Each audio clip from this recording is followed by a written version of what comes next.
Welcome back. This is the Big Blue Banter New York Giants football podcast. I'm Dan Schneier, joined as always my co-host Nick Filato. And finally tonight, we get to discuss winning Giants football again.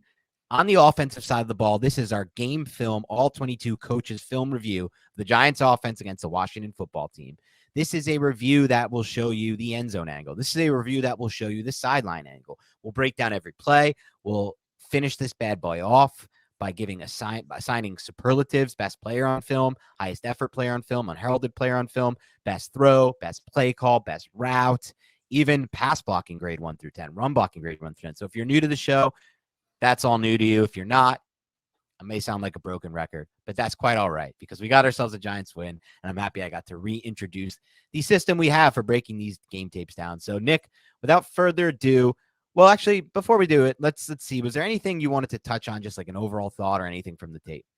I felt like Mike Kafka did an excellent job scheming against Jack Del Rio's defense that he saw 2 weeks ago. There were a lot more redundant calls in this specific game, and a lot of them were just switch releases to the field side, like that post wheel that we kind of have seen so much in the past. Only this time, the number 2 receiver that ends up being the number 1 receiver after the route distribution ends up kind of curling inward against these off leverage type of defensive backs because we know Jack Del Rio is going to run a lot of too high. There was a ton of too high. There was a ton of quarters against a Giants team whose philosophy on offense is to run the football. So you can run the ball. It's difficult against that front. And I feel like the Giants did a pretty good job up front, but I also felt like the Giants took advantage of the off leverage and they used the quick game passing attack like we saw in overtime when Daniel Jones just hit a couple slant flats to Isaiah Hodgins on that 18-play drive. We saw similar play designs. We saw similar, I'm just going to read half the field pre-snap. I'm going to make my determination. I'm going to read one defender, and then I'm going to react. And I felt like Saquon Barkley was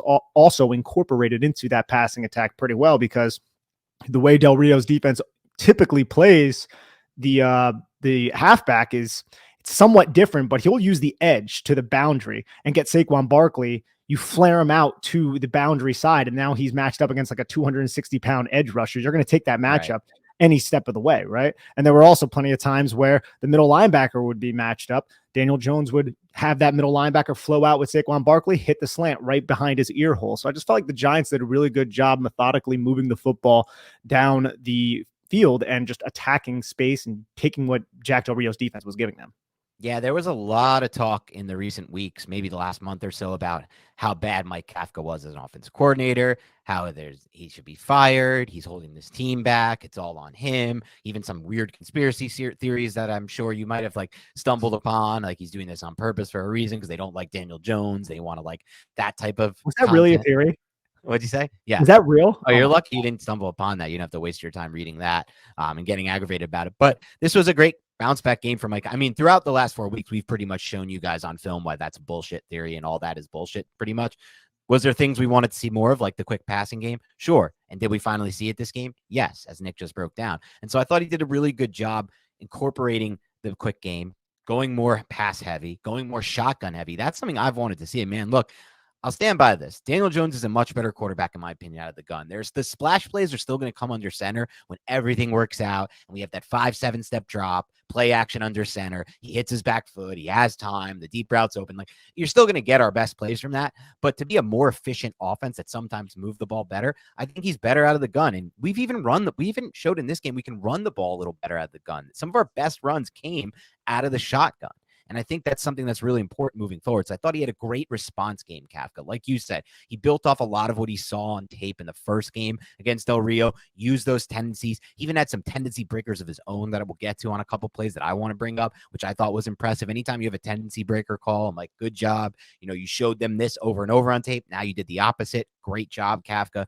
So it was a nice response game from him, and obviously a really good game from just about all the Giants. I didn't think anyone on the offense had a too bad of a game, really. That was kind of one of my big takeaways. We didn't move the ball much, but Jones pretty solid game. Barkley pretty solid game. The receivers pretty solid. The line pretty solid overall. There were some obviously worse players and some better players there, but it was a good game. It was a good game plan. They did what they had to do, and they put together the biggest drive of the game, the game-changing drive, that 98-yard drive, which I'm excited to break down. So let's start this off, though, by going over the first drive, which is not as exciting. It's a 3-and-out from the Giants. That's okay. We start off here with a 3-yard run, start the game off here, and this was a play It's a single back, little jet movement pre-snap with Richie James to try to get some misdirection, try to get some eye candy. And they come out of they attack a quarters look here from Washington. This kind of gives you an example of what you're going to see a lot of on your screen tonight, which is 31 and 22, or whoever is in the backfield there for Washington, lining up in two high looks. So that obviously invites the run. It definitely invites the run. And I also felt like it was interesting in the first matchup between the Giants and the Commanders. The Giants used a lot of GH counter, similar to what the Commanders used. You didn't really see that from the Giants offense. There was much more of duo and zone type of running. And here you just have a quick little fold technique from John Feliciano to just kind of pull around the down block of, I believe that is Mark Lewinsky. It's just Feliciano can't really finish the block on Jamin Davis, and Barkley only ends up picking up 3 to set up the 2nd and 7, where the Giants come out and empty right away. Something else that we saw. Actually, go back to that first down play. One thing I wanted to mention. I think this play, if you look at it from the end zone angle, shows the limitations of having Feliciano as your center here. I mean, look, it's not an easy block to make, but come around here, do a better job here, and make that block, and you provide your Saquon Barkley a big cutback lane right there. Yeah, Davis does a really good job just kind of catching it and then just working his way back to the inside as who's that Montez Sweat is kind of setting a firm edge on Evan Neal. That's a good matchup right there for Evan Great Neal. Great play by Davis, honestly. I'd love to see a Giants linebacker play it that way when he's got a pulling center coming at him. Yeah, maybe Landon Collins. Maybe. So like you said, 2nd and 7 here. They're going to go empty. What is this? I love it, Nick. I was calling for empty all last week. I want to use more empty, but then they motion Saquon in as a fast 2 just to get a little quick game going, a classic quick game concept here, curl flat. As you can obviously see, they got Slayton running the curl, Barkley in the flat to try to take away defender, but this is bang, bang, quick play, and Washington's pretty much ready for it. They're sitting on a stick route, and he gets his hand in there. Yeah, the Washington Commanders blitz to the boundary side, which is the side that Jones looks towards. So the blitz comes right into Daniel Jones's face. Jones knows he's going to have Darius Slayton on this quick slant. I just felt like, I think that's Danny Johnson, I believe his name is, played this ball really well. And then the next play he does too. Sorry, God bless you. Sneezing attack that hopefully didn't get picked up by the mic because I moved. And this is these are the type of plays that like you want your number 1 wide receiver to catch, right? This is a difficult, very difficult play for Darius Slayton. The ball hits him. You can see how Jones kind of does that little shoulder because he sees how 52 is coming right at him and how the safety is matching Saquon Barkley to the flat. So he looks, sees he doesn't have Barkley, and he quickly fires this to Slayton. But it hits Slayton in the chest. Very catchable, difficult play. Does not hold on to it. I didn't think it was a flag though, like Darius Slayton did. I think it could have been. I mean, I don't want them to call flag on these because then they'll have to call them on others. But I think it could have been. I felt like the defender had his arm wrapped around him. It's hard to make that catch when the defender's arm is like in between. See, it comes off though. You're right. The defender's arm does come off at the end. Yeah, I'm always going to settle for the defender in those types of quick bang bang situations. Yep. Sets up a 3rd and 7 here. Once again, what do we see from Washington here? Quarters look pre-snap. And just for those who don't know, quarters is, you can see just judging by Nick, why don't you break down quarters one more time, just in case people are new to the show?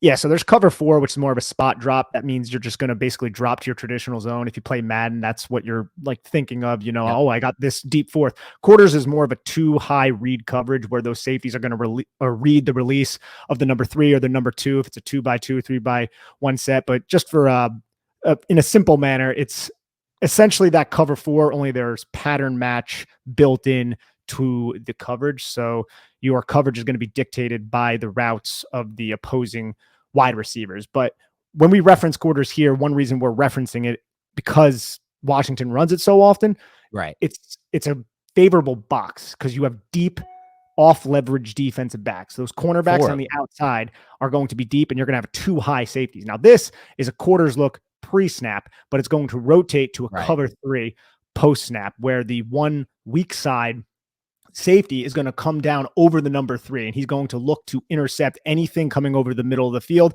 And that's going to be Daniel Bellinger. If you're watching on YouTube, he's the number 3 receiver on the backside or on the front side of a 3x1 set. So that safety is just going to drop down in the middle of the field, as you could see. And now you have kind of a cover 3 match type of look. Daniel Jones. When you hear us say something like robber, that's what we mean. Watching that safety from the 2 high come down and play in like a robber role, which is like Nick said, to intercept the 3. And this is one of the things that makes life so difficult in general in the NFL for quarterbacks. You'll see one look pre-snap, and then after the snap, the defense and the safeties will rotate into another look. And that's one of the things that's differentiated the Drew Breeses and the Tom Brady's of the world, their ability to so quickly process what the defense is shifting to post-snap versus what they're showing pre-snap. Even sometimes understanding the tendencies they show pre-snap are just basically a diversion and basically some kind of look that's trying to bait the quarterback into something and then going to the right decision. So here we have the Giants, Jones will read it post-snap and throw it a little stick route to Slayton.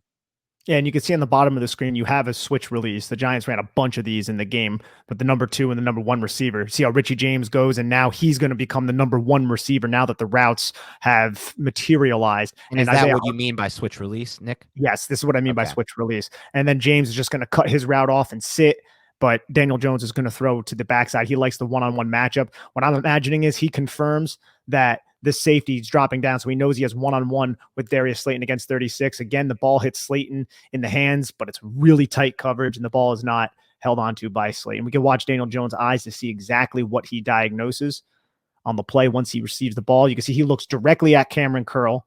Cameron Curl drops. He knows he has the one-on-one. 22 stays with Saquon Barkley. Fire the football. Good coverage by Washington, and now the Giants go 3 and out.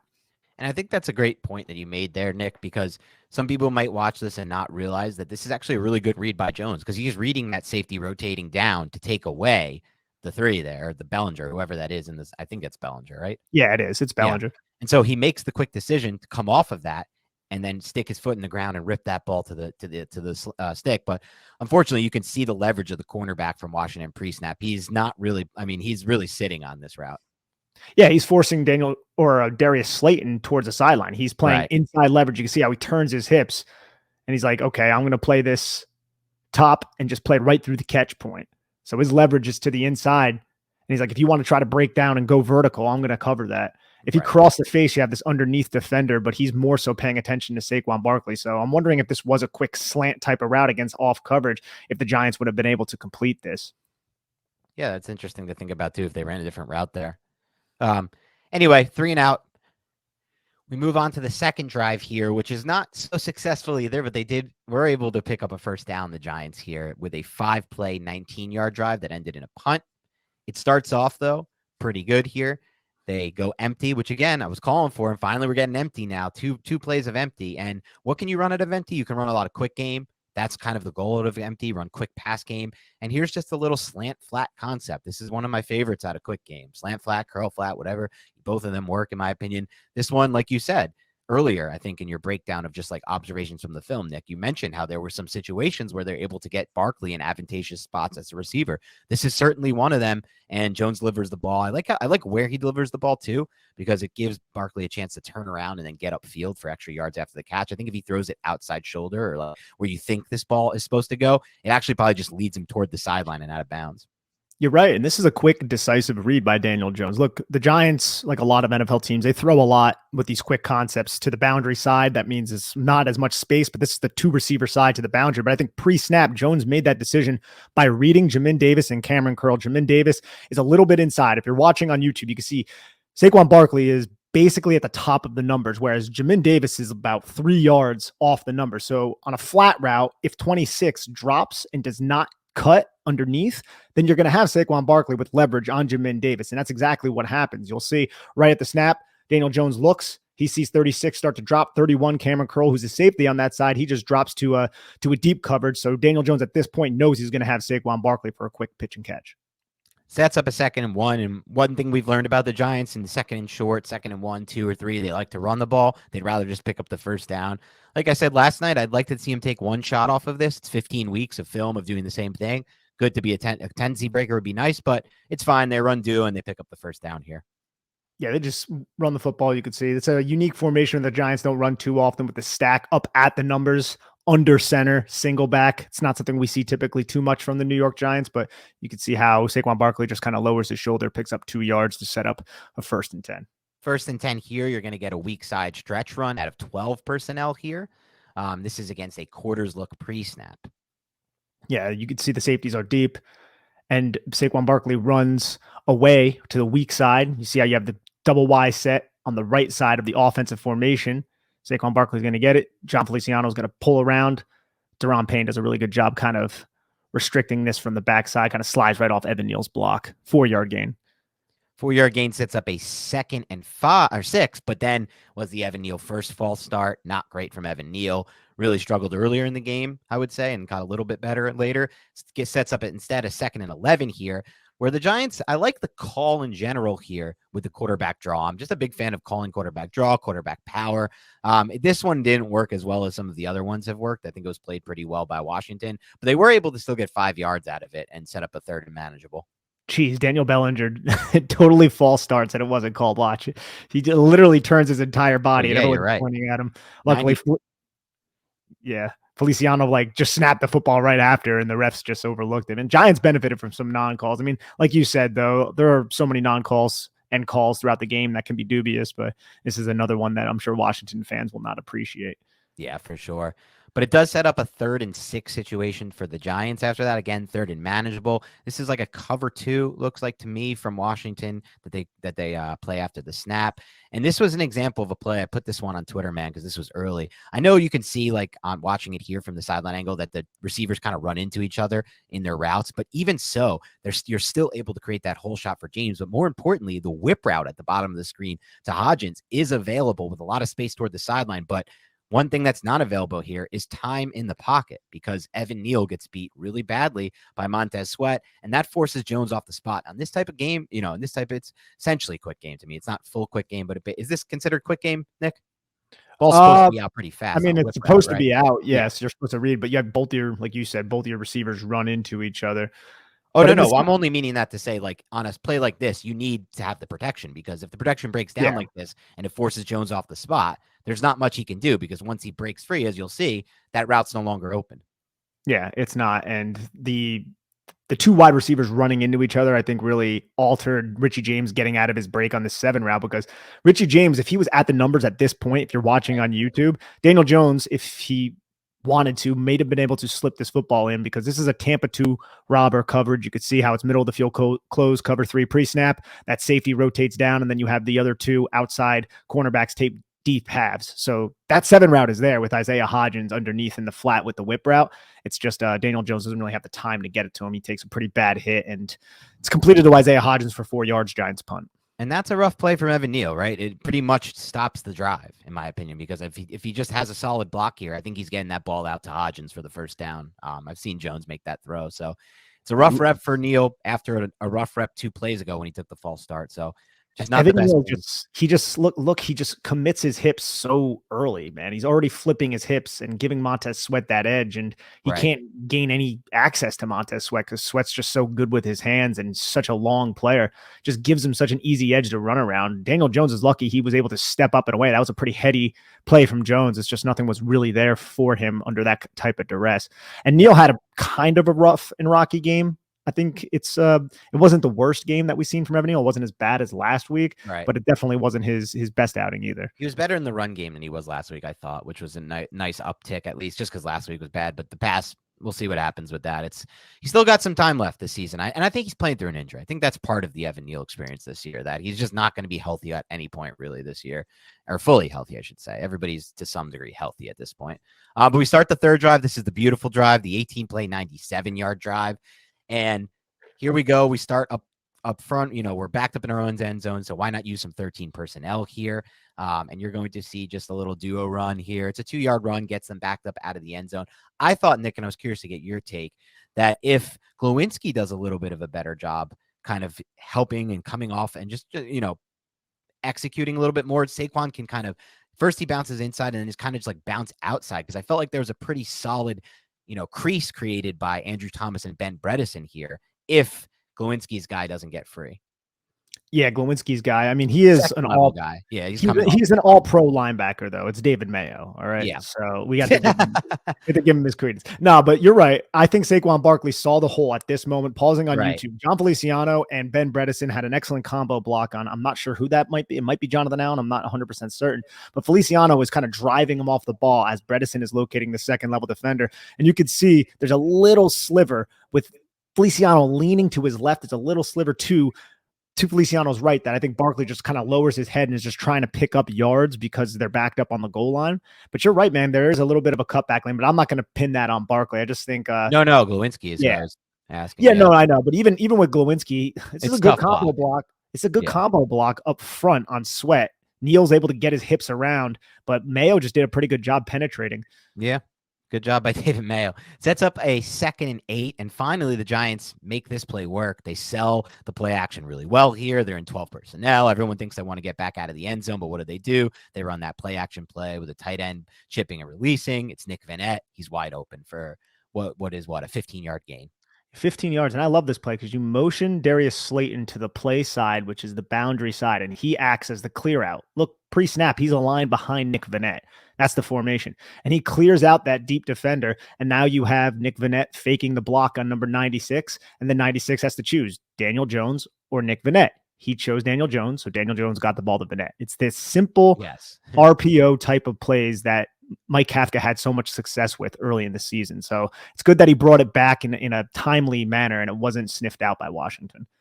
Now 1st and 10, backed up out of your own end zone. What can you do? You can go back to the quick game. You can go back to the pass. You can go back to letting Jones operate out of the shotgun.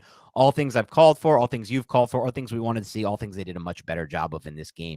And here you see out of the 1st and 10, it's a 2-by-2 set. They're just going to take the flat here with Saquon Barkley. I thought that's a pretty good job creating yards after the catch here. This could have been a 1 or 2 yard gain. He turns it into 4. Yeah, you just have basically 2 in-breaking routes and just throw the ball to Saquon Barkley. I felt like the Washington defender was all over it, but Saquon did a really good job, as you said, just kind of spinning around and then just carrying. I think that's Bobby McCain for like an extra yard or 2. And that sets up a 2nd and 6, another 2-by-2 set here. And this is a really good job by Washington. They play this really well, this pass the flat to Barkley, but he just puts in an incredible juke, which you guys are about to get to see on the sideline angle. I mean, Bostic plays it well. He's right there, but Barkley, when he's playing at his best and when he's fully healthy and looking like he did in this one, fresh, he's the type of player who can win those one-on-one type matchups in the open field. And this is another play that's confirmed pre to post snap by Daniel Jones. You can see Daniel Jones is just going to look at Bostic. Oh, he's darting to the flat. I have Saquon. Just get the ball to Barkley in space. Barkley can do this to you in space and make it look silly. Giant sideline's going crazy. Hattie's throwing his coat off. Throw a sideline for him. Yeah. I mean, an end zone for him. Yeah. This is just a ridiculous cut. Just silly. This is the type of stuff that Saquon Barkley can do. And watch, you can see Bostic kind of cheat in that direction. I think Jones realizes that. Confirmed. Get the ball to Barkley. Oh, man. Filthy. I mean, that should have been a 1 or 0 yard gain to set up a 3rd and long. Set it to 1st down. The film room is going to be so difficult for John Bostic this week. And I knocked John Feliciano earlier for not being able to reach. This one was a more egregious miss, I thought, by Feliciano here. It's a 5-yard loss on a 1st down run here. It's a tough job. I get it. It's a tough assignment, but man, like that looks really ugly when I watch it. And it's not all Feliciano's fault. I get it. It's a tough assignment, but this just gives you an example of like why Nick and I were all over Creed Humphrey in the last couple draft classes and different kinds of centers that we think the Giants can target in like that pick 40 to 60 range where you can get someone who's going to make this block. Yeah, he's a two-eye technique, Jonathan Allen, on this play, and Feliciano has to reach him. So he has to cross his face and get his hips midline of Jonathan Allen. It's a very tough assignment. I'm imagining that Ben Bredesen is supposed to maybe chip and just stick his arm out to halt the momentum of Jonathan Allen, who just straight penetrates the A gap. And at this point, too, Dan, this is a loss of 5 yards on this play? Like, I'm like, oh, man, the Giants are screwed. It was a nice drive, but they were really resilient. They were able to pick up the 1st down in a couple plays. Yeah, they had a couple plays on this drive where they were resilient on. The first one's going to come a couple plays. Then we'll have the 4th and 9 later, another 3rd and 9 as well. So 2 3rd and 9s and a 4th and 9 on this one drive. But this is the 2nd and 15 against a cover 2 look. Giants pretty much just take what's given to them here. Little stick route here to Richie James, pick up 6 and get you into a 3rd and 9. See, look at empty, though. Look at what it's doing to Washington's defense. Look how spread out Washington's defense is. You have 2 receivers well outside the numbers. You have 1 receiver on the 2 receiver side aligned on the numbers, which is the boundary side, less space. And then you can just throw this stick to the number 3 receiver to the field side. You have that linebacker kind of giving Richie James space, opening his hips. And then that other linebacker or safety, whoever that is being held by Daniel Bellinger's seam route. So just take what's there. Yep. Pick up a couple yards, put yourself into a manageable situation.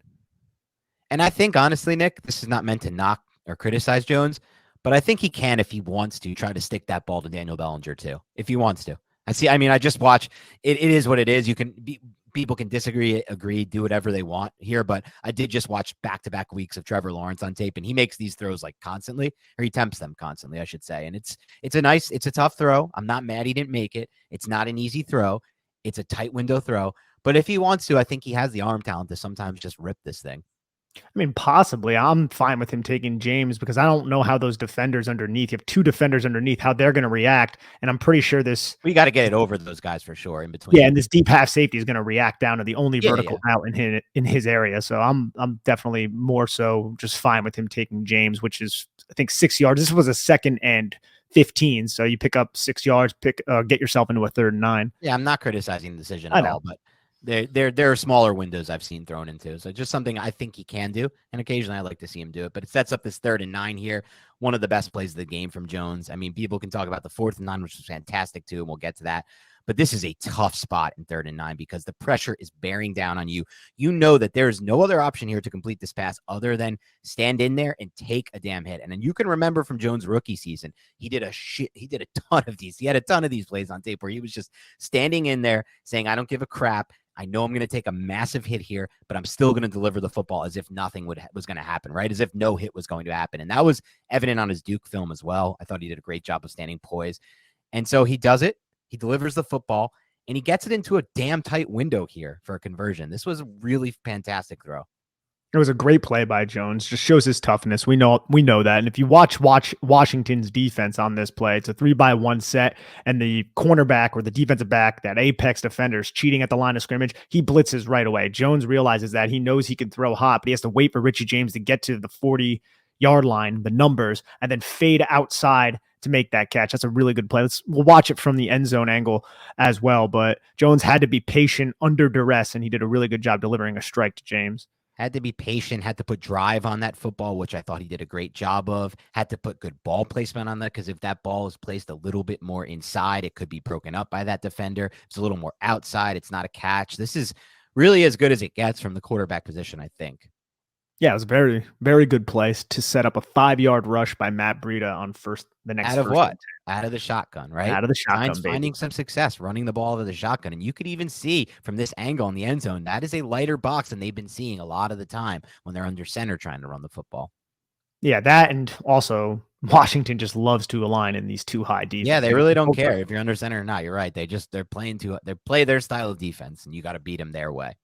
And like we said during the last podcast when we went over this game, like, they use nickel and dime like all the time. So theoretically, you should be able to run the football. Well, the Giants had some success doing that in this game. Yeah, you're right. They had a decent amount of success doing it. So that was a 5-yard run, sets up a 2nd and 5. And once again, they go back to the quick game here and just find, this was another, I thought, pretty good patient play by Daniel Jones. You'll see it maybe from the end zone angle, if I'm remembering this play. Yeah, this was the play I was thinking of. I thought Jones did a good job of working through his progression here. You could see from the end zone angle, his eyes go directly to the right. He wants to work that little, I think it's just a curl flat on the right side, but he realizes it's not there. And he comes right back to another stick route here with Hodgins, and it picks up the first down. He was also, I know the exact progression I think he was going through, because this is a similar play that the Giants had success on with Darius Slayton, only this time it's Daniel Bellinger running that deep over. Watch how he looks to Darius Slayton. He's watching the defender who is on Darius Slayton, and then he's going to see if Daniel Bellinger has the speed or the leverage on this defender to break into the space where this deep safety cannot locate him. But Daniel Bellinger doesn't necessarily have that at the time, so he just goes through his entire progression, and we'll watch the end zone, gets to Isaiah Hodgins, who with Richie James in the 3-by-1 set is running that switch release. And you can see how Washington, their defenders, they don't banjo coverage this. The number 2 cornerback matches Richie James and flows outside of Isaiah Hodgins, and now look how much space Isaiah Hodgins has against the original number 1 cornerback. See that? That's just a very good read by Jones, and great job by Hodgins just to decelerate. Back it up real quick, Nick. So explain real quick what you mean when you say the corners don't banjo coverage them. Banjo is just a switch coverage. So sometimes a lot of teams, and this is more so happens a lot from like stacks and bunches and things like that. Like if I'm aligned over you and then you release to the inside, the defender who is inside is now going to take you, and I'm going to have your assignment who's releasing outside. That would be like a banjo coverage. So it's basically just like a switch coverage for the defense. Here, it does not happen. You can see how the number 2 just goes with Richie James. And then now Isaiah Hodgins, who was running inside, you can see how he's crossing to the top of the numbers after being aligned well before the bottom of the numbers here. Now he has that leverage against the defender who was originally on him. And I like the usage of switch releases by the Giants and by Kafka, especially because you can get situations like this where the defense doesn't use Banjo, and you're going to get a lot of space right there between the corner and Isaiah Hodgins. Still a really nice tight window ball regardless here. You can see from the end zone angle, watch Jones' eyes, watch him go through the full progression here. And then now he goes to Bellinger. He's like, no. That's very impressive. And like he has some pressure on Andrew Thomas's side from 97. Not really. It's a pretty good pocket NFL from NFL standards. But look how many he checks. He goes through his entire progression tree right there to get to Isaiah Hodgins. Very impressive. And you that's can see the tight window there. But back it up one more time. I want to talk about one other thing here. When I watch the greats in the pocket, the great pocket manipulators, the Tom Brady's, the Drew Brees, I'll be honest, they look a lot like this on that play. And that's not to say Daniel Jones is now one of them. He would have to do this over and over, but watch his feet here. He doesn't panic. He doesn't bail from the pocket. He doesn't go right. He doesn't try to run that gap. Instead, he just shifts his feet. He just uses that small space. It's not like he's moving any kind of crazy amount of, right? It's just like watch his feet. And then he resets, takes one hop step back, and then rips into that throw and gets him to a nice platform to make a throw like that, where he has to come across his body and go back to the field side. So just a really good job by Daniel Jones there from a footwork standpoint, I thought. Absolutely. And also an excellent job by the Giants protection. This is a 5-man protection. You have the linebacker blitz. Everybody's accounted for, a hat on a hat. And all you have to do is, one guy to lose his matchup and the play is blown up. And each Giants offensive lineman holds their own here. Look at Ben Bredesen's hands. I thought he had good hands on this too. Yeah. I mean, he misses his first punch, and he comes up low, gets that hand on, and then just gets the other hand underneath and just sinks down. Pretty good job by Feliciano too. It's not even really like this linebacker's like he's kind of just spying Jones a little. Like he gets in there, but it doesn't look like he's using power, right? He just kind of like hand fighting and staying near the line of scrimmage, but also gets a little bit too deep to actually be a true quarterback spy. It's a great throw by Jones and a great play by Jones. One of my favorite of the game from him, even though it's just the 2nd and 5. There's other ones to talk about. Sets up a 1st and 10 here. What do the Giants do? They're back in the gun. They're not going back under center. They're leaning now on the quick game. They know they're generating offense from it. And so you just get another little slant flat combo. Classic slant flat, classic curl flat, but it works. I mean, use it until it doesn't work. If you're going to get these, quarters looks like you see here with these 2 corners way off the ball, the safety's playing too high. I know they're rotating down most of the time here, as you see here, but if you're going to get that, what's that going to do? It's going to open up the slant. Even here, I mean, he doesn't read it so quick that I think he just reads the curl flat, but even here with that safety coming down to take Bellinger, or whoever that tight end is coming over the middle, that confirms that the slant's going to be open. Yes. Think about it from an X's and O's standpoint. What has Jack Del Rio shown so far? Jack Del Rio has shown that he will blitz these linebackers to get a 5th rusher. And he has shown when he's in these quarters looks and he wants to transition to a cover 3, he is going to rotate that weak side safety down over the top of whoever's coming across the middle of the field from the 3-by-1 set. So here you have another 3-by-1 set. This is more of a bunch, but you're going to run Daniel Bellinger over the middle of the field. And what happens? That safety is going to rotate down. He's going to look directly at Daniel Bellinger. So now you look to the 2 receiver side. You have Saquon Barkley matched up against 96, and then you have an inward breaking slant against off leverage. Just take what the defense gives you. You allow 96 to cross the window right there to match Saquon Barkley and just deliver the football to Isaiah Hodgins. This is just Mike Kafka knowing the tendencies of Washington's defense and then the Giants exploiting it. And you can also see how Daniel Bellinger knew this. Daniel Bellinger would have been open here. They knew that Washington was going to have this safety drop down. Daniel Bellinger just breaks his route off. He knows he has the space. This could have easily have went to Bellinger, but it goes to Hodgins instead, which is fine. That's all good. I mean, either option was there for the New York Giants, but that's because Mike Kafka's putting this offense into a good position to have success against this defense. Well said, Nick. And Jones as well, deserving some good amount of credit here for just operating quick. This is his forte to me. It was his forte at Duke. Again, it was his forte with Shermer. Let him do it more. Let him run shotgun. Let him run quick game. It's, in my opinion, it's our best chance for offense at this stage of where we're at with personnel. But here you're going to see it sets up this. This was the 2nd and 3 run here, split back run here, 4-yard gain and a 1st down for Barkley. This is out of 21 personnel. That means 2 running backs on the field, Breida and Barkley. And more importantly, Breida makes the block to make this possible. Breida makes the key block because Washington, man, they take Jamin Davis and they just blitz him off the edge. And you can see what happens with the Giants offensive line, it looks like this is going to be GT counter out of split back, quarterback counter, I should say. Because you could see just a bash with the running back going away from the design run. You pull the guard and the tackle, but Daniel Jones reads and he sees both of these guys pinch and he knows he has Matt Breida who can chip 52 who's coming in. So he hands the football off instead of keeping it himself. Luckily, because Washington is just kind of all out blitzing. So this just ends up being a 4-yard gain, but this play design could have easily went to Daniel Jones with the backside guard and tackle blocking on the bash concept. Yep. And so that sets up a 1st and 10 for the Giants. Now starting to roll the ball down the field here with some good pace. They get another quarters look, pre-snap at least from Washington. As you can see them drop the safety at the end there. And they just try to find Daniel Bellinger. But it's a little bit, looks like just the timing of the play was a little messed up. Jones, not his best pocket presence example. You can kind of see him kind of fidgety in there, moving his feet around. Looks like maybe it's the Evan Neal, I guess, pressure, if you want to call that a pressure, that scares him a bit. But it kind of throws off the timing, and I think it throws off his balance and his footwork and his ability to get the ball to Bellinger here. I'm not 100% certain why Daniel Jones was so skittish in the pocket. I think he's just waiting for Daniel Bellinger to come up. I mean, he has one-on-one matchups to the outside. You can see at the top of the screen, he has Isaiah Hodgins with a little bit of leverage. I'm not going to chastise him for not throwing that because I think he had already settled on checking the football down, and maybe I'm imagining he wanted Daniel Bellinger possibly to do something else. That's what it just at least. That's what I think. Yeah, I think it was a miscommunication with him and Bellinger. It has to be. I think he wanted either Bellinger or Saquon Barkley, who were both chipping and releasing once he saw that all 4 of those cornerbacks dropped and not one of them rotated down.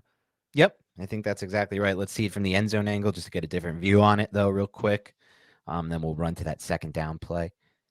Yeah, so we got the end zone angle up. See with Daniel Jones' eyes. I think he's right there. He's confirming what the safeties are doing. He sees the linebacker drop the depth to undercut Richie James. So now he knows he has some space just to check the football down. It's just Bellinger never looks. I think he wanted Bellinger to sit at this moment because he has all that space, but he just keeps running. And I don't know why he really jumps in and out of that pocket like that, but that's something that I'm not really exactly sure of why he would do that. If he just kind of stays in the middle there, I think it's kind of just an easy throw here eventually. But yeah, I agree. Is what it is. He jumps out of the passing lane. It's going to happen. It's not, we're not looking for perfect from anyone on this team. That's never going to happen in the NFL. Not even Patrick Mahomes. But now it's a 2nd and 15 situation after that because we get our 2nd Evan Neal false start of the game. Really tough spot for Neal here. Luckily, it doesn't kill him on this drive. This is probably one of those plays I was talking about with you a little bit off pod here. I'd love to see the whole shot occasionally here. As you can see on the bottom of the screen there, I think that's Darius Slayton running that route. Is it? Mm-hmm. Yeah. Yep. It's okay, though. I know what he's about right now, and I know what they're about. They want him to take some of these safer throws, I would imagine, with the coaching. And I know this is something that's been, common really throughout the tape this year. And it's fine because it sets up a 3rd and 9 that they eventually convert here because Jones makes another great play on that 3rd and 9. But for me here, I'd love to see him occasionally just take this whole shot. That in the NFL, that's a lot of space right there, right? You get the ball out. You get the ball out before the receiver gets out of his break, throw it with anticipation, throw it toward that sideline right at the 25. And it's going to be a pretty easy completion. There's what there? As you pause it right there, there is, let's count. There's there's about a little over 10 yards of space between the 2nd level defender and the safety. That's plenty of space to throw that shot. It's easily plenty of space. And these types of plays, I get it. Daniel Jones is being coached. Look, let's get into field goal range. It's going to be a tough, gritty, grind it out, take the safe throw. But ideally, you want him to throw this. This is a cover 2 defense where the defender was over the top of Darius Slayton is dropping to a deep half, right? And then 22, who's acting as a middle of the field close safety, drops to the other deep half. And then you just have cover 2 underneath. So there's basically the defender who is going to be responsible for Darius Slayton is initially aligned on the hash. There's so much space for Darius Slayton to run from the numbers to the sidelines on this comeback route. But since Washington's defenders dropped to extreme depths, Daniel Jones just checks a football down and picks up, a couple yards here. But I think you're right, man. Ideally, you want him to recognize this. I know it's on the field side, and maybe he thinks that's a lot of space to cover, but he has the arm talent to make this throw. Like pausing it right here, this is right when Daniel Jones is releasing the ball. And I know this, you can even think if this defender, this middle hook defender down on the numbers, if Daniel Jones comes off, maybe he sinks. And this is me speaking for Daniel Jones. Maybe if Daniel Jones is eyeing down Darius Slayton at this point, that defender is going to continue to sink, right? Because it looks like Daniel Jones locks on to the receiver coming underneath, Matt Breida, and that forces 29 to kind of plant and drive. You could also lock on to Breida and then still make the throw to Slayton. I don't even know if he even had his mind on that once he No, saw the no, run. I know, I know. I'm just Oh, saying in yeah. general as a quarterback, if you had your mind, like if you had made the decision, given this cover two look, that you were going to throw this ball to Slayton, right? Like you're going to take this whole shot, you Mhm. could look him off if you want. You could keep your eyes down the middle of the field to breed it as a on purpose so that defender sits. Absolutely. Yeah. And there's no doubt about that. I And think I'm it's not blaming Jones, so it's not no, like no, no. I'm I right think or it's wrong. interesting. And I have I no think it's idea what something he's that coached here. I think it's something that we should bring up, though. And you're right, we don't know what he's coached, but we don't see Daniel Jones make those throws often. How Attempt them, we many? should say, because we shouldn't Yeah, say make, because if he, that's kind of our point here too. By the way, it's like almost like a defensive Jones at the same time because we're like we know he has the arm talent to make these throws, so we just want to see him attempt them a little bit more.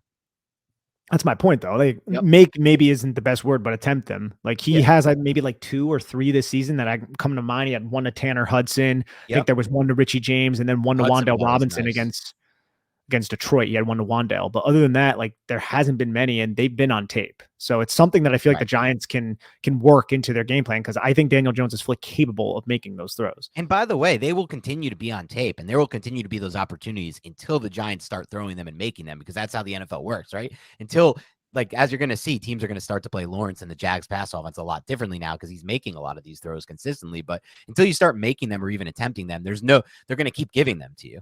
That's exactly the point too. Defensive Yep. coordinators, they don't believe Daniel Jones is going to take advantage of that throw from the field side because Right. it is so far. So that's why you see a lot of Jack Del Rio in these inverted cover twos, these Tampa 2 robber type of coverages. You see that defender to the field side over the top of the receiver who is outside the numbers, bailing to a deep half, just giving the space because they don't think Daniel Jones is going to throw it. That's a great take. Yeah, that's a great take. And we'll see what happens because we both agree that he's more than capable of making these throws. Okay, we have a 3rd and 9 here for the Giants, and you'll see at the bottom of your screen, you might be looking at it like, oh man, here's another example of what you guys just broke down with a whole shot available to Darius Slayton, who looks pretty open on the end of the screen. But I think a good thing that Nick pointed out when we discussed this off pod is part of the reason this might have been so open is because Jones actually looks to Slayton first. Like he's interested in taking this shot to Slayton. But when he looks, he probably thinks that the corner is sinking with Darius Slayton and running that route. And then once Jones comes off of that, you can see his eyes. That's when the corner kind of like, you know, what's it called? Squats down. And then that creates such an open void for Slayton. So to me, this one is not like any kind of thing that I would love Jones to take. Like, obviously you can see it and it looks like, oh my God, how does he not take this shot? But I think part of that is what you said, Nick. Yeah, I would say the one shot that I don't know if I want to say he missed it, was Isaiah Hodgins at the top of the screen when he's rolling out at this moment. You see Isaiah Hodgins on the sideline. The cornerback who's responsible for him is near the numbers now, like on the 15-yard line. So he's not on the 10. But you can see Isaiah Hodgins working back towards the quarterback, and there's no one really underneath him to get in the way of the throwing lane. And it's easier said than done, me sitting in a chair while Daniel Jones is rolling away, getting chased by defenders, obviously. But that's one play that Daniel Jones probably wishes he had back. And I like the point that you did make, though, because watch the cornerback at the bottom of the screen over Darius Slayton, who, like you said, breaks open because this is another cover 2. It looks like it could be cover 3. It rotates to cover 2. And the middle of the field closed safety pre-snap takes the deep half to Darius Slayton's side, which is the boundary side. But that cornerback just takes like 2 or 3 steps backwards. Right. And I think that scared Daniel Jones off. If we watch from the end zone angle, I want to see if we could see Isaiah Hodgins, because I think Hodgins did a really good job adjusting his route and then just using every inch of the field to go to the sidelines. It's just Jones didn't pull the trigger. He can't really set and throw the football with 96 in his face, though. Yeah, it's a tough spot. It's a very tough spot for him. But sets up a 4th and 9 here where you get another big boy play from Daniel Jones. That's 2 now on this drive. This is a 2-man under look, which just for those who don't know means it's man coverage underneath and then 2 safeties over the top. It's a classic Madden cover look that I use way too often when I play Madden, part of why I lose here in Madden so often. And you're going to see a really nice route run by Richie James here to create some separation, but just an excellent ball by Daniel Jones. You can see it best, I think, when you look at the end zone angle, but you have to have such good timing here from Jones. You have to have such good drive on the football, ball placement, anticipatory throwing. He throws it not right before Richie's out of his break, but close enough. And, you know, that's velocity right there. He just drives that football right in there. And if that ball is a little bit to the right, it's being broken up by that defender. A little bit to the left, the other defender is coming off of his receiver to make the play on James is going to knock it and break it up. This is such a gotta have it moment from Daniel Jones and Richie James. And you look at the offensive line, they do an excellent job blocking. Look at Andrew Thomas Right. just shutting this guy down. Now, that's not really a premier pass rusher, but still great form by Andrew Thomas. But watch the route by Richie James, Dan. So he's aligned maybe about 1.5 yards outside of the hash. And he's going up against a defender who's going to be inside leverage. And you can see that right here. He's slightly aligned to the inside. Watch how James just breaks his route off and uses a hard step right there to open Bobby McCain. I think that is up. It might not be, but whoever that defender is, he opens him up, gets his hips flipped. He has to do a little quick speed turn. And then at the top of his break, he angles inward again. Bend into your break, explode out. That just gives you that just enough leverage to the outside for Daniel Jones to deliver this football right there. Like, look how tight that window is. That is a freaking hell of a throw and play from Daniel Jones and a great route from Richie James. Tight window, a lot of velocity on that throw and great ball placement. That's the type of things you need. Those are the big boy throws that extend drives. And man, this is 4th and 9. Love the call by Dave. We talked about that yesterday, but this is the difference between 0 points and 7 points because they go on to score 7 on this drive. And if they miss this throw, they're getting 0. And maybe Washington's even scoring potentially at the end of the half. So it's a big, big, big throw here. Game-changing play here from Daniel Jones. Sets up a 1st and 10 here. I feel like a little bit of a break. It felt like in the broadcast. Cover 2 look post snap from Washington. And so you can just empty formation. Again, they go back to the empty. They let Jones cook out of the gun. And what do they get? They get a wide open Isaiah Hodgins on the slant. You also have a wide open Daniel Bellinger on the seam. Love that they're finally calling seam for Bellinger. He had multiple seam calls in this game. Here, he's wide open over the middle. Ideally, you'd probably like Jones to throw the seam to Bellinger here, but he's already seen how open Isaiah Hodgins is. He's made the decision pre-snap, and it's confirmed post-snap, and he likes what he sees, and he throws it, and it's fine because it's still a huge 19-yard gain to Hodgins here. 2 great options on this play. Yeah, this is another just cover 2 defense, and the Giants are just eating the Washington Commanders up in the intermediate parts of the field. And watch Jones' eyes, because if we'll go back to the sideline angle, I think he influenced both of those defenders over to the flat route with his eyes. That should have been, look, roughing the passer. He gets hit in the helmet, but watch how Jones looks to his left. And you can see how the defender on the screen just jolts towards Saquon Barkley. And then he comes right back to the center and delivers a dart to Isaiah Hodgins. And when Hodgins catches his football, there's no one around him, right? Like, look how much space Hodgins had. I think that's a very, very underrated play that I didn't really realize until I watched the All-22 from Daniel Jones, to use his eyes to influence those defenders towards the out route to allow this slant to come open. And that's his best throw, right? That intermediate range, that 10 to 15 yards. You could see the drive on that ball. That's when you say, okay, this dude, anyone who says he has average arm talent, and I used to think at one point coming out, and again, I stand by this, I think his arm talent and his arm strength has improved as his career has gone on, which is highly possible. It happened with Dak Prescott. It's happened with other quarterbacks. Work on your lower half, do different things that they have now. A lot of medical, sports medicine has improved, but this is a drive throw. This ball gets there in a hurry.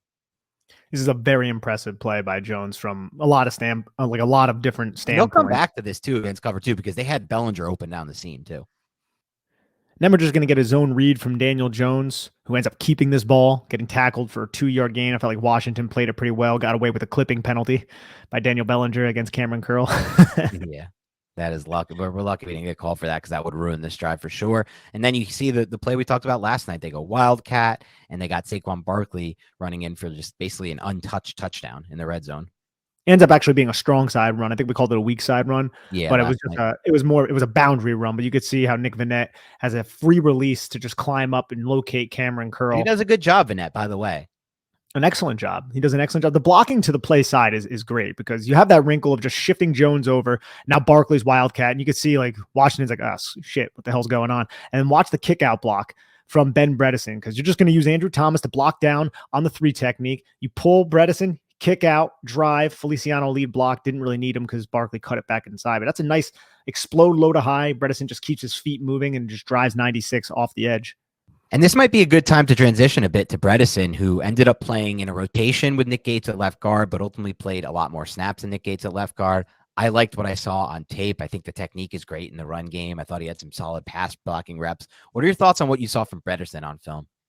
I liked what I saw from Ben Bredeson, and I didn't do an evaluation on him. Like, I was just watching the tape and getting a nice grasp of how the Giants won this football game and what actually happened. But I'm probably going to go back and actually maybe even write a piece for Big Blue View on Ben Bredeson, because from the tape I saw, it was really intriguing. I felt like he wasn't exploited at all. You're going up against Daron Payne, Jonathan Allen. You haven't played football in quite some time. Right. You're able to hold your own. And I felt like as a run blocker, he added a little something to the New York Giants, as we're seeing throughout out a lot of these clips. And that one play was just an easy, or I don't want to say easy, but it's a simple kick out block. You can see just his form, how he perfectly frames it. He explodes low to high, gets his hands, continues driving through contact. I appreciated everything that we saw from him, and maybe he can be a player. Dude, this kid's only 24 years old. Like, exactly. He's not old. We liked his film out of Michigan. We liked what we saw. Like, this was not a prospect that's like a player that we convinced ourselves on, like Shane Lemieux, which neither of us really loved his Oregon tape. Like, there were moments we liked some of his abilities in the run game, but this is a different kind of prospect, in my opinion. This is somebody we looked at and we liked.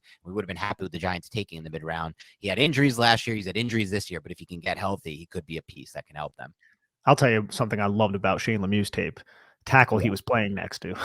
Yeah, we knew that one. I mean, God, Sewell's going to be awesome for them, but that's good for them. Anyway, we'll get to the next drive here. It's a 5-play, 17-yard drive that ends in a punt. There was maybe one more, a couple plays before half, which we're not going to get to. But yeah, this is the second half right now, too. We're into the second half now. Starts off with just an easy RPO here, where they find Barry Slayton for a 7-yard gain toward the sideline. You can see how Jones just quickly realizes he's going to throw the football. He just looks at Cam Curl and Jamin Davis, sees them both react in the way that he wants for the throw. Just take what's there. And that's another thing. Like, he ran good RPO at Duke. He ran good RPO with Shermer. Let him run some more RPO looks, right? Like, let him read the defender and make the throws that he needs to make.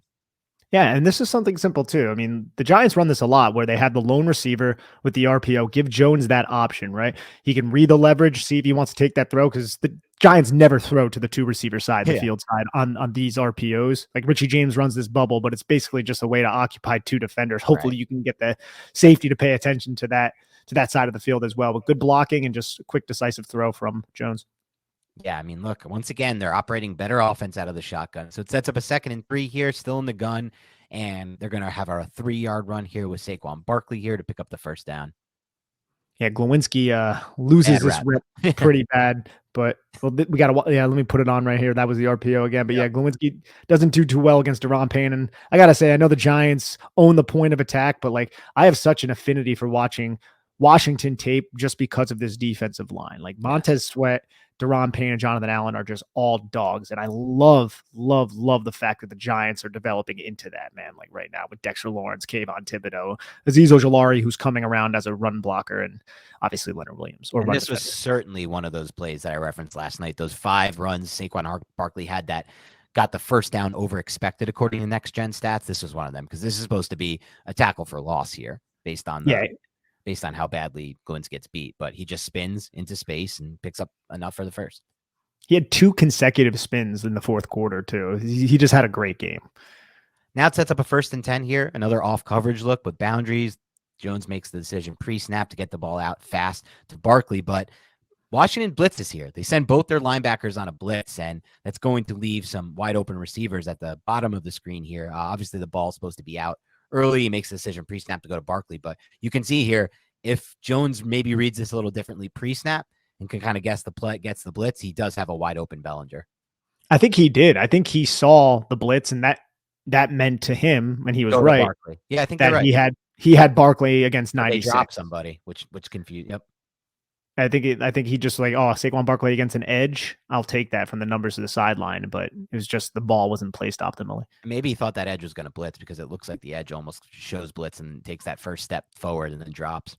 Yeah, it's a very good observation. You can see how he does that. That might have fooled Jones, and he might have thought that it was going to be Jones against this one cornerback who's reacting to Isaiah Hodgins. That would have been a huge play. Oh, yeah. Sets up a 2nd and 10 here. Cover 3. It's a quarters look pre-snap, but they're going to do what they've done a lot in this game, which is rotate that safety down to cover the tight end here. And you're going to see here, Jones is going to try to take just a little curl route to Slayton. He picks up 7 yards.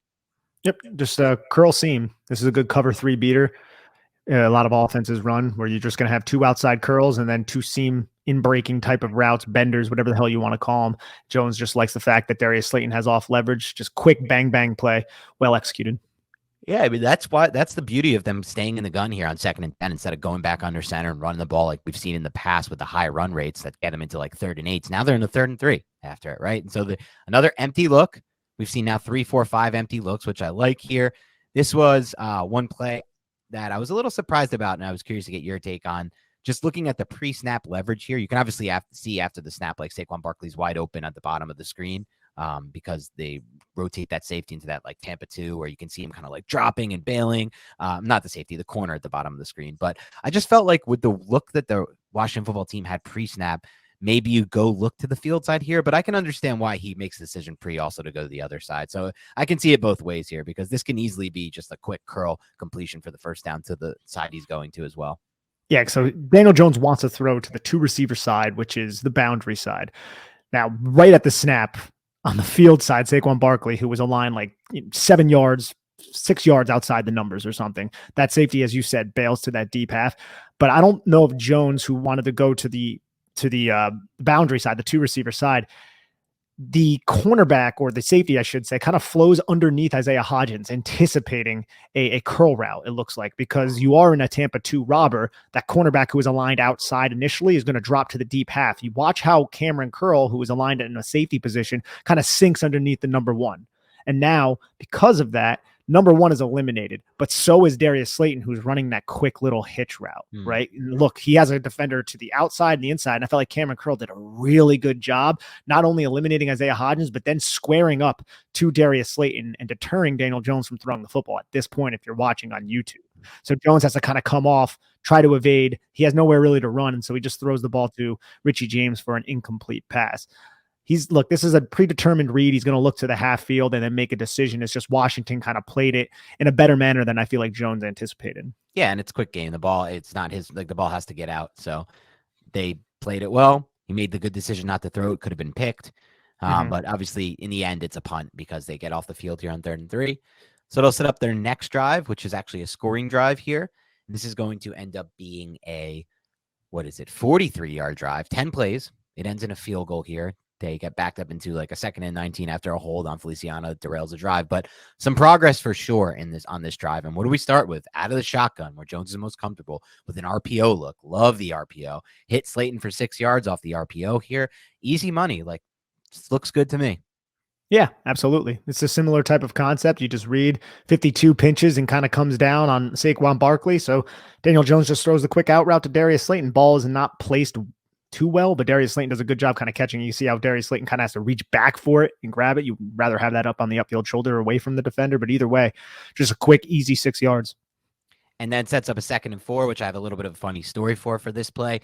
So for those who don't know, on the 2nd and 4 play here, you could pause it real quick if you want to, just before you run the play, or you could run back that. I think you're running the RPO. So Frank Bellinger, who's the father of Daniel Bellinger, is a fan of Nick and mine, and he DMs us regularly about the Giants. And I put up a play earlier, the play that we just showed a few minutes ago, where Jones threw that pass to Isaiah Hodgins for 19 in the red zone, and Bellinger was open over the seam. He's like, yeah, I've seen. He's like, I can't even tell you how many countless times during his San Diego State days that he was open on the seam and they didn't get him the football. I can't wait till they do. And he's like, but you know what? Let me know if you find any plays where Bellinger is operating the wham block, because he's like, I used to do that too, and I used to love when he does that. And then of course, as you're about to see on the 2nd and 4, they use Bellinger for the wham block, and he creates a nice little 8. He obviously executes his assignment well. That's kind of what he is. He's always executing well in the blocking game. You get it springs a nice little 8-yard run for Barkley. I love Daniel Bellinger on these wham blocks. So a wham block, it's similar to a trap. Essentially, it's just the H-back is going to come across the formation and he's going to ear hole a defender who is unblocked. And this allows, as you could see, the center and the guard to climb and take other assignments. You can see how Mark Lewinsky takes the edge, which allows Evan Neal to climb to Cameron Curl, and then John Feliciano takes John Bostic as Daron Payne is like, hey, I'm unblocked. Boom. Just got taken out by Daniel Bellinger. I love the incorporation of wham and trap blocks. I think we actually have a trap block a little bit later in the game. It's something Mike Kafka and Bobby Johnson have dabbled with over the last couple weeks, and I really think it's helping this rushing attack.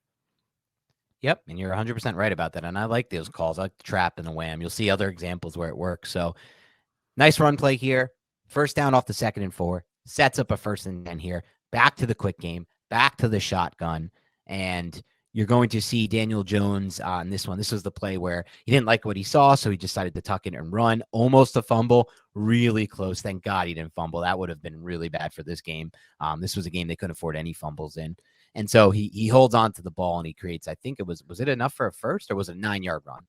It was a 9-yard run, and then the Giants got a quarterback sneak, but I don't know if Daniel Jones saw the coverage, I guess, because he catches this football and then he looks to, it looks like the left before working to the right, but you had Derek Forrest number 22 on Richie James with so much traffic. And Richie James is like wide open for quite a while. It's just Jones doesn't see it, which is to the field side, but it's also to the bunch side where you have most of your receiving options. But Jones never really located 22 and saw that he had 80 over here wide open on the numbers. Yeah, you can see that if he sees it earlier, gets the ball out, but takes the 9-yard run. Obviously, first and second and one, what are the Giants going to do? They want the first down. They're not interested in shot plays on these, which is fine, I guess. But again, I'd love to see it at some point. Take a shot down the field on a second and short, but they take the sneak. It sets up a first down. Here you're going to see on this next 1st and 10 situation, it's a field flare out route to Barkley, who's isolated against the edge. This just kind of goes back to what you were saying before, Nick.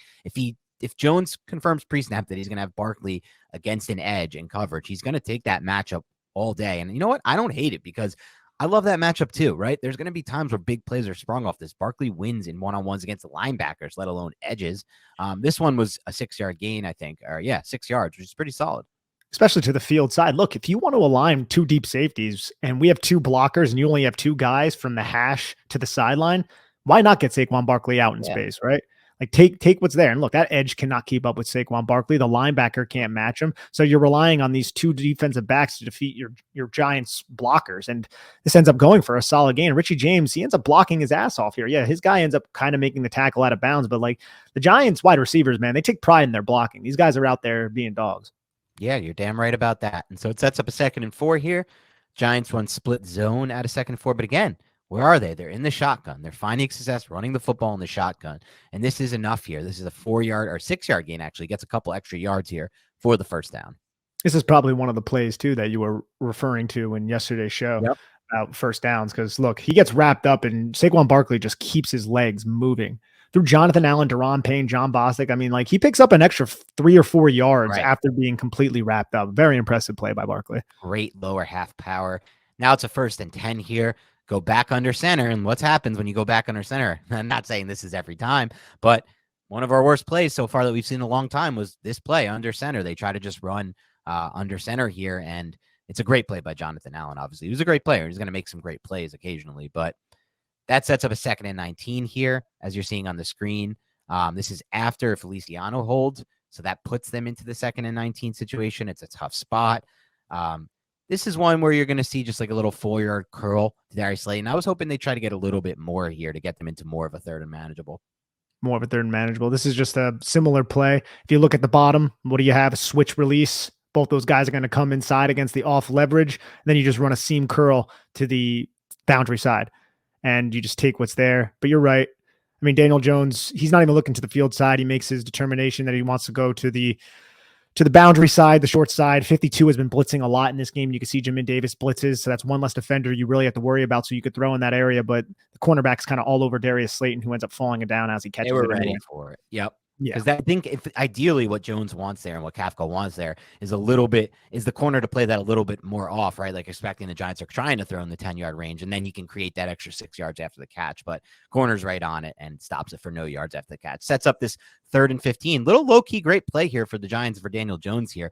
Understanding down distance situation here. Instead of trying to make a throw here, instead of sitting and waiting till the best thing gets open, taking a sack, he decides to take his lane, run the football, and pick up 10 yards that sets them up in a range where Graham Cano can kick a field goal. If he doesn't get this 10 yards, I don't know if they're even attempting this field goal. I'm very shocked that Washington didn't play a quarterback spy on this one. Good point. Yeah. I mean, I get it. Like you want to eliminate these receivers, but you bring 5 on the pass rush. You spy Daniel Jones because the Giants would have extra pass rush. That's a great point. Say Jones picks up 2 yards with his legs instead of 10. Are they realistically kicking that field goal? Are they going for another 4th and long? I don't know. It just puts Brian Daboll in such a crappy spot. So I'm really shocked that they allowed Daniel Jones to kind of easily break this pocket and find space. Like he's not even really under pressure. He's kind of waiting for those routes to develop, waiting for these Washington defenders to sink into deep zones, and then just taking the football and getting Graham Gano into realistic field goal range. Yep, and that helps because that 3 points makes a difference in the end. So the next drive we're going to show you here right after that field goal drive that put 17 on the board, if I'm not mistaken.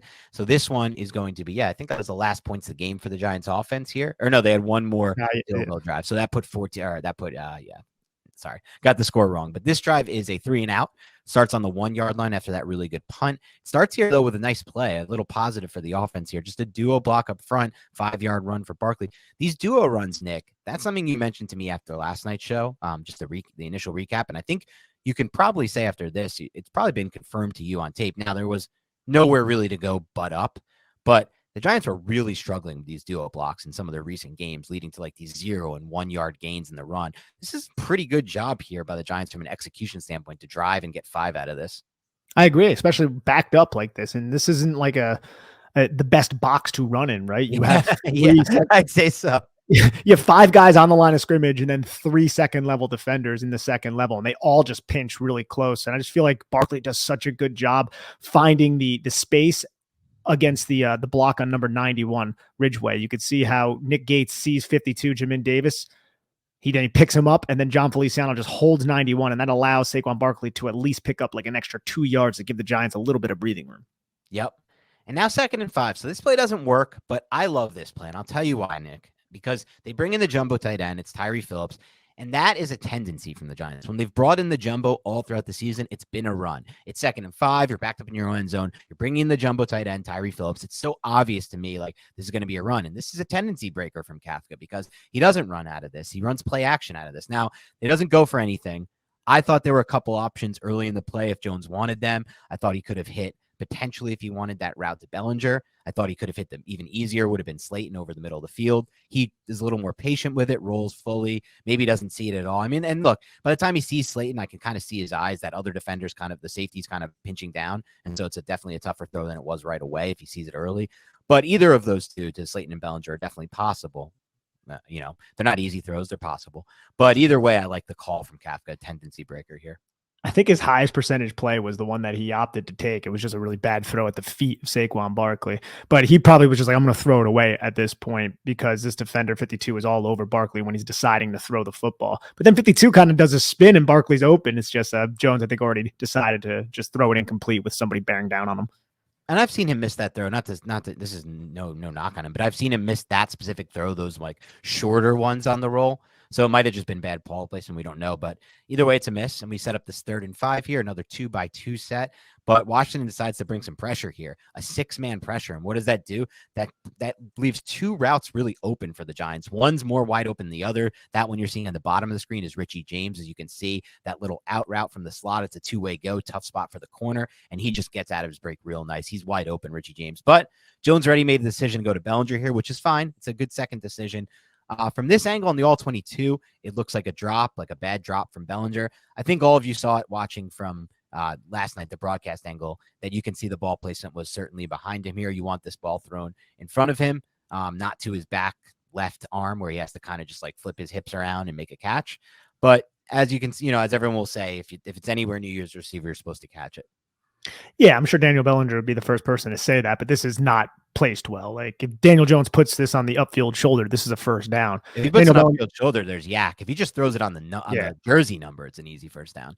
Again, look, pre-snap, Daniel Bellinger has leverage to the inside against 22, and you can see how he does a great job at the top of his break using the flipper. Watch how he's leaning in, and then he does a little subtle push off. Little subtle push off. They're never going to call that. That's a good push off. Exactly. Like that's what you're supposed to do. Don't fully extend, even though it looks like he kind of does there. He comes out of his break and the ball's just behind him. And look, yeah, you could say Daniel Bellinger's supposed to catch that, but Jones has to put a better ball out here for the kid to catch it. And that should have been a first down. I mean, either him or Richie James, you could have thrown the football to. They were both open, but unfortunately it goes incomplete. Yeah, so they're forced to punt there, which sets up their next drive, which is going to be an 8-play, 33-yard drive. This one, unfortunately, also bogs down, ends in a punt for the Giants.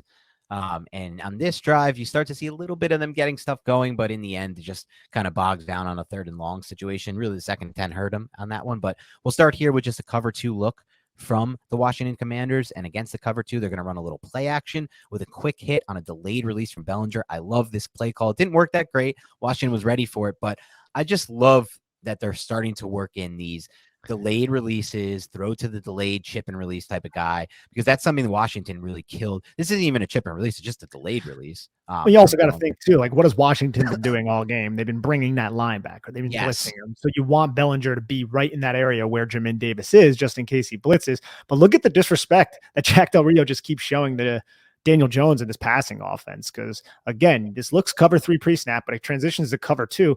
But the field side number 1 receiver who is outside the numbers, the defender over the top of him, the only defender near him, is in a deep half responsibility. Wow. That's how much safety rotation is going on. That is crazy. I'm telling you, man, defensive coordinators, they don't respect the Giants to make these types of throws to the field side. And this is like the 4th time we're saying it on these all 22 podcasts. And it's been more and more evident, I feel like, as the weeks have gone by. This is the 2nd time Washington has seen the New York Giants. I mean, they're rotating that D-back into a cover 2 look. That's insane. They're leaving no one on that receiver. No one's on Isaiah Hodgins. And what does Isaiah Hodgins do every time? He just flows to the sideline like you're supposed to. Throw me the football. But the Giants typically they don't work the field side. If the Giants can consistently attack that, and I know it's not always the optimal situation with your offensive line and all that, but if they can, then you're going to force defenses to play you in every inch of the field, and then you can actually attack everywhere, and that's going to open up other things for your passing attack. But either way, I mean, the Giants pick up a couple yards on this one, 4 yards. That's a great call, Nick, because that could be a chunk gain if it's recognized, if it's thrown. I'm at the point where, look, even if you don't think it's a high percentage play to make that throw, or even if you're like, this is not part of our game plan, right? We want to grind wins. We don't want to make mistakes. We don't want to turn the ball over. If you just take that attempt, you might be seeing more value for actually trying to attempt that pass, because even if you start throwing a couple of those a game, you're going to force these defenses to play you with more respect. And that changes how they can play you schematically. And that's going to open up other areas of the game that you want to do, like the things you want to do more commonly. You don't want to be throwing those types of field throws all the time, right? Like, that's a tough throw to make. It's a lot of space to get it out there. It requires a big throw. But if you do it more, it'll force them, like I said, to play that. And then you open up other things that you actually want to do, the higher percentage stuff. It'll be easier, right? Think about next week. You're going up against the Minnesota Vikings. They suck at defending the pass. Like Daniel Jones can go for 300 if the Giants opt to go with a similar approach that they executed against Washington. Yeah. But they have to attack every inch of the field. They have to force Minnesota to defend every inch of the field. And I just feel like the Giants offense hasn't maximized that. And it's not. And that's not a receiver problem, to be honest. No, it's not a coaching thing either. It's not like Brian Daboll, Mike Kafka are ignorant to this. It's a collective issue that the Giants are having. Right. Yeah. It's not like the same thing everybody falls on the trope. Like, if they just had 2 elite receivers, you could see Hodgins there. He's fine. You did what you said. That route. I could run that freaking route. You could run that route, but also Hodgins ran it as he was coached. Like you said, he drifted toward the sideline. That's what you're supposed to do. Create as much space as possible for that hole shot. And I mean, just look, it's fine. They don't want to do that. They don't want to turn the ball over. But against the Vikings, you're right. Like, they're bad at defending the pass. Like, throw those passes. Try to make them cover every inch. Make the defense pay for getting cute. Yeah. Like, if they want to be disrespectful to you, make them pay. Right. All right. Like, that was disrespectful. They rotated the corner to freaking a covered, like a safety look. That's insane. This is like the 2nd or 3rd time they did it in this game too. Yeah. That's a wild thing to see. Like, I haven't seen that really all year, just like taking the corner completely off. But anyway, it sets up this 2nd and 6 play here. This was a great play by Daniel Jones that you called out last night. And obviously you didn't need the film to confirm it, but it does confirm it, which is Jones reading this pre-snap. And that's what we want to see. James helping him out too, right? You're right. James does help him out with the point. But basically what they're confirming, what James and Jones are confirming, what they're reading is that corner is going to blitz. So what does that tell you? If that corner is blitzing, I can throw the pass really quickly on the bubble to Richie James. And now we have a 2 versus 1. We can have the other receiver blocked down. And now it's just James versus that safety.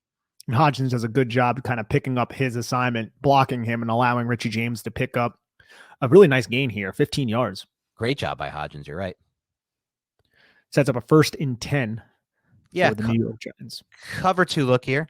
You could see that the corner plays this really well. They're at this point prepared for this route combination. And I think Jones does a good job of just kind of coming off of it quick instead of hanging on it. In the past, one of the issues I've had with Jones is he'll just kind of hang on that and wait for it to get open. And sometimes that would lead to like backside sacks that were forced fumbles and stuff like that. Instead, he's like, you know what? It's not there. Let me come off of this fast. Let me just create some space and then throw it out of bounds and live to fight another day.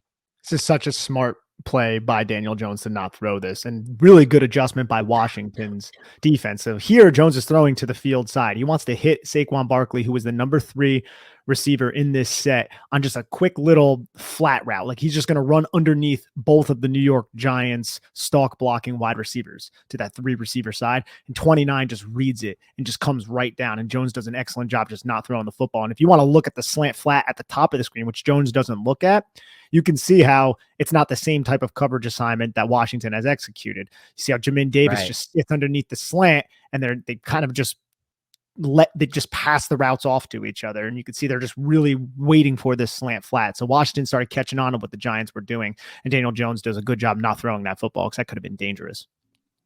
Yeah, it could have been. And so now we set up a 2nd and 10 here. It's a 4-yard run from Saquon Barkley to get them into a 3rd and manageable. Love the look pre-snap out of the shotgun with Bellinger in that H-back roll. Comes up, climbs, does a good job executing his assignment. You could see if Bredesen, who kind of gets tripped over here, if Bredesen doesn't get tripped over, this could have been an even bigger play. Yeah, it wasn't really on Bredesen. You can see he trips over Jonathan Allen's back foot at that moment. You see how he just loses his footing. But you were right. That could have been a much bigger play. Still, halfback draw, pick up 4 yards, set up a 3rd and 6. Still solid play. 3rd and 6 here. Thought this was another good play by Daniel Jones here. He's facing a cover 2. He's real patient against this look, and eventually comes back to a little soft spot in that zone, which is Saquon Barkley leaking out. And he puts it in a good spot for Barkley to just catch it, quickly transition his body to getting upfield vertically into and kind of lunging for that first down. This was a nice job by Jones. I thought it was patient. He looks left, comes back right, and then comes back over the middle to Barkley.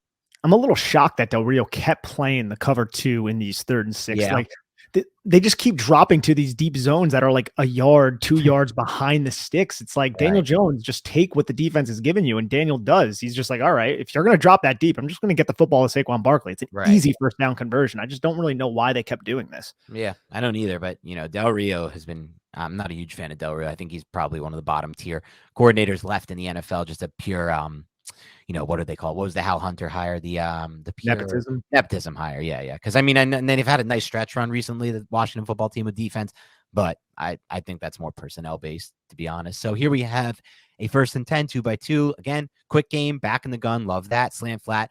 You're going to run a lot of quick game, Nick. One thing that's going to happen at some point is a batted pass the line of scrimmage. That's happened sometimes when you run a lot of quick games. So this was the only one, and this was the first one, and it's deep into the game. So you'll take it, right? Like sometimes you're just going to get a ball batted at the line of scrimmage when you run a lot of quick game. I'm actually really glad this got batted at the line of scrimmage, because Washington was ready for the slant flat to the boundary side, and Daniel Bellinger, if the ball got to him, he was going to get lit up by this. He would have took a really big hit. And would have maybe picked up a yard. Playing, that rib injury. There's not much reporting on it or anything, but he was playing with a Kevlar vest in this one. So obviously he was in a lot of pain last week, and he's still he's playing through that injury. It's not like it's fully healed, nothing wrong with it. So you don't want him taking another huge hit. No, absolutely not. And you could see also, I'm not sure if we'll be able to see it, but you could see it from this angle. We'll try the end zone angle. 52 is inside. Like they're basically challenging the Giants from a pre-snap look. Yeah, you can't see from the end zone angle, but they're basically challenging it. Like you could throw this little flat to Daniel Bellinger, but you can see how that DB, the cornerback on the outside, was just waiting for it. Yep. They're baiting. The chess match. It's the chess match. So it sets up a 2nd and 10 here, and the Giants are going to run a fast 4 here with Barkley, as you can see, motioning to that side, and that's all to set up a quarterback draw. Giants have caught defenses out by surprise in this at times, but not this time. Washington was able to read it right and stop him for a 2-yard gain. Yeah, you try to run into a box that is somewhat favorable, but everybody just kind of quickly anticipates it, and Jones only gets a solid gain, but, nothing too spectacular. 3rd and 8 situation here. This is probably, you want to hear all the fans complaining, and rightfully so, about the no defensive pass interference called, Terry McLaurin's penalty. But here, they could have called this one on Washington for sure. Richie James is trying to create separation at the top of his route here in the middle of the field, and that's almost definitely where Daniel Jones wants to go with the football here on this 3rd down conversion, and he essentially just gets tackled at here, Richie James. So it's obviously pass interference, or at worst, like illegal contact. Yeah. This should have extended the drive. And look, like you said, sometimes you're the bug, sometimes you're the windshield. Giants were the bug on this one. But we'll say this, though, about this, Nick. I would like to see, even after Richie James gets tackled and Jones is like, all right, well, I can't go there. That's obvious. Him to just say, F it, and fire this ball downfield to Isaiah Hodgins, to be completely honest with you. Yeah, Hodgins isn't really in the best position. Not in great position, but it's still a better throw than the Barkley throw to me. I think so. And that cornerback who's on Barkley, he does a good job Barkley kind of like does a little stutter step. The But cornerback that could be gets the picked catch point. potentially. You throw the Barkley throws, in my opinion, has a much higher percentage of being intercepted than the Hodgins throw. Yeah, I would agree with that. So in Which is that case, and it's not like you're gonna like I'm not mad at him, like, oh, he made the wrong read, anything like that. But if he takes that Hodgins shot, at least there's a chance for pass interference. There's just, there's better things that can come of it instead, rather than going to Barkley and potentially getting jumped, undercut for the interception.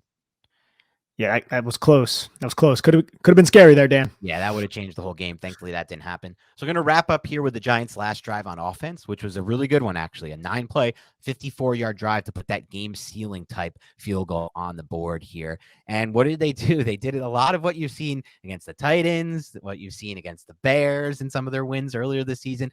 They went back to the run game, but I like how they did it out of the shotgun, and you'll start here with something Nick mentioned earlier when he was talking about the Bellinger wham block. Like, Giants are running a little more wham blocks and trap plays. This was a trap play here with Bredesen doing a good job getting to the second level and just really good blocking all around. And it turns into, a 12-yard gain out of this to kick the drive off. This is why running trap is so excellent. If you can execute it quickly and that guard can get into position, because Glowinski, he doesn't need the double team. This one technique. Feliciano can handle him. Glowinski's just going to go right around and no one's going to block Daron Payne or Jonathan Allen. So Glowinski has to just get in his way and watch. When you do that, you have Andrew Thomas and Ben Bredesen up at the second level.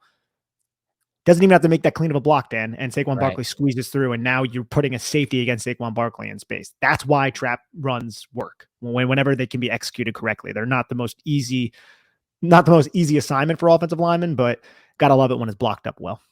12-yard run there to kick the drive off. Then a 1st and 10 here. We're going to get another big run play, a 15-yard run by Saquon Barkley off of duo. And this is a lot of an individual effort here. Still pretty solid blocking up front for sure, but Saquon Barkley with a spin move that just gets them an extra, 5, 6, 7 yards. Nice, Chris Berman.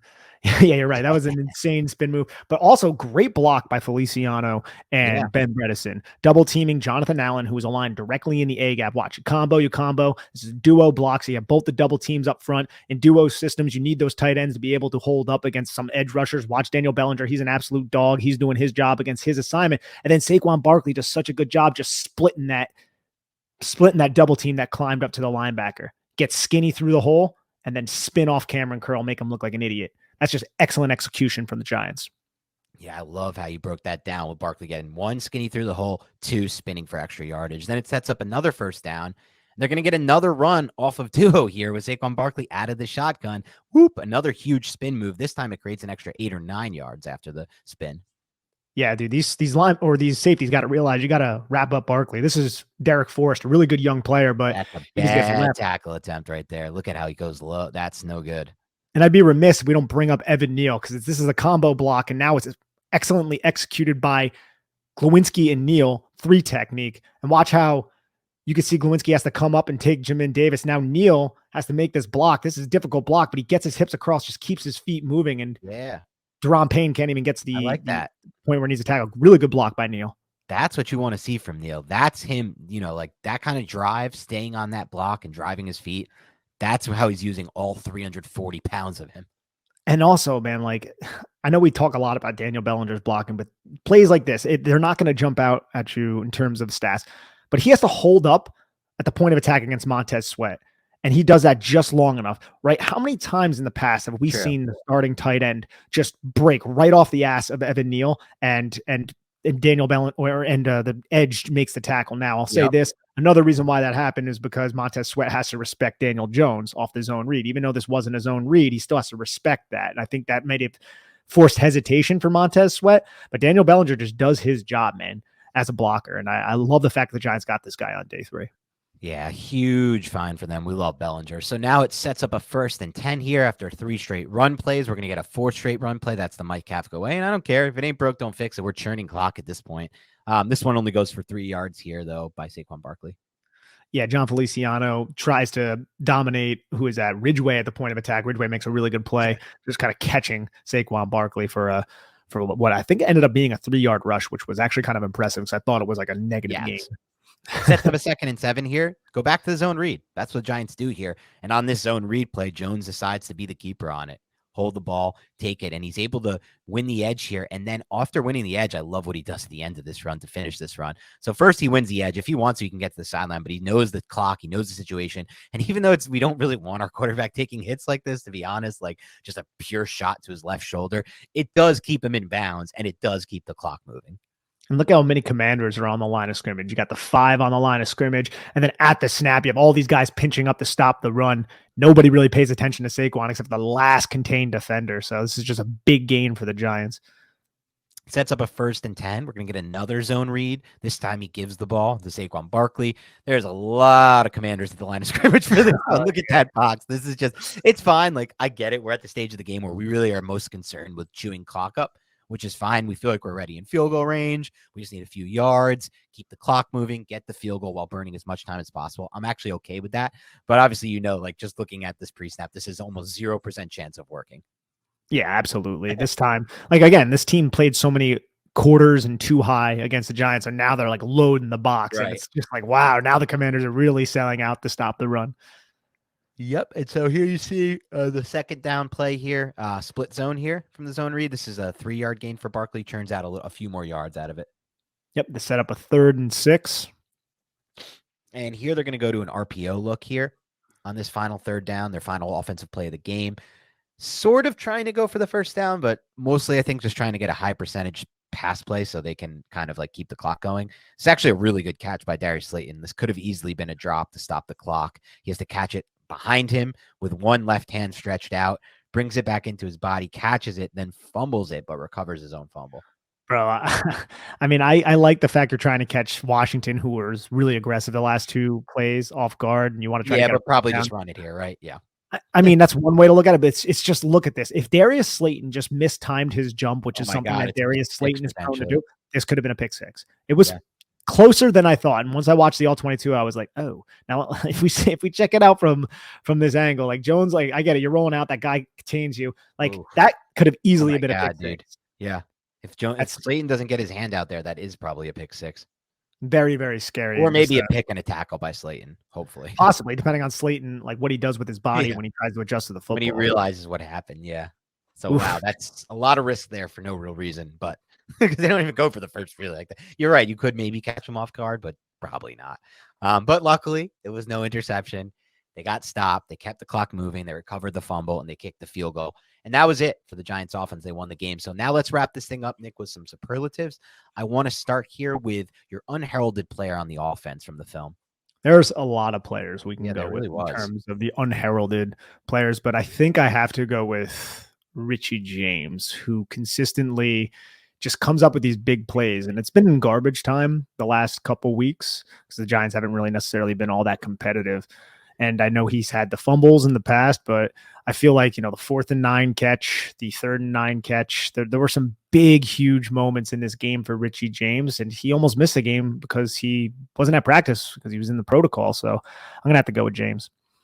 James is the answer. There are a lot of honorable mentions. Bellinger, Bredesen, Neal to some extent. There's plenty of honorable mentions that you can go through, Hodgins, but James is the right answer. James came up with huge catches on 3rd and long, huge catches on 4th and long. He ran good routes. There were people who wanted to cut him after those fumbles against Seattle. And that just shows why you don't cut a player like that for some mistakes, right? You can bench him, you can reduce his role for a little while, whatever, but don't cut a guy who's actually contributing. He was contributing before that bad game against Seattle. And now he comes back, has a huge game for the Giants, right? So he wins my unheralded award too. Let's go with your favorite throw on film from Jones. Favorite throw from Jones? I really like the Hodgins one that we broke down at the end of the 18-play drive, but I think I'm going to go with the 4th and 11 or the 4th and 9, which is going to be, I'll just spoil it right now, best route too, is the Richie James 4th and 9. So I'm going to go with both of those plays. Same play, but honestly, just really well executed by Daniel Jones and Richie James.